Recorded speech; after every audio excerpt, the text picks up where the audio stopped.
Dans El Jardinero, Elmer n'est pas un simple tueur à gages. C'est un personnage complexe, troublant. D'ailleurs, on l'observe avec autant de peur que de fascination. Mais pourquoi il nous fait peur et il nous fascine autant ? Alors oui, il tue, mais dès le premier épisode, on comprend que c'est pas juste un monstre. C'est un homme qui a été façonné par une mère autoritaire et glaçante même. Et aussi, ce qui le rend si particulier, c'est son rapport aux émotions.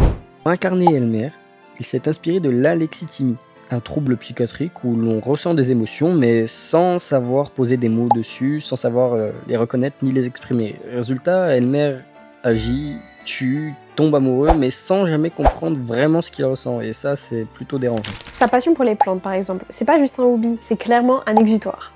Chaque plante dont il va s'occuper, c'est une façon de donner vie à ce qu'il lui ne peut pas ressentir. Il a aussi clairement un besoin de contrôle et un besoin de perfection. Ça on le remarque dans une scène où il décrit Violetta, le nombre de ses taches de rousseur, etc. Elmer est à la fois victime et bourreau. Un paradoxe incarné avec une finesse incroyable par l'acteur. Il a un regard vide avec une voix calme et des gestes très doux, ce qui contraste vraiment avec toute la violence de ses actes. Et ça nous pousse à nous poser une vraie question. Est-ce qu'on le déteste ou est-ce qu'on le comprend même un peu trop ? Donc en fait, El Jardinero, c'est pas juste une série banale sur un tueur. En vrai, c'est un petit peu plus poussé que ça. Moi, je pense que c'est une réflexion sur ce que la société peut créer. Des êtres incapables de ressentir mais obligés d'agir. Des monstres qu'on crée sans même le vouloir. Parce qu'en soi, sa mère, elle voulait pas créer un monstre. Mais ça, c'est mon avis.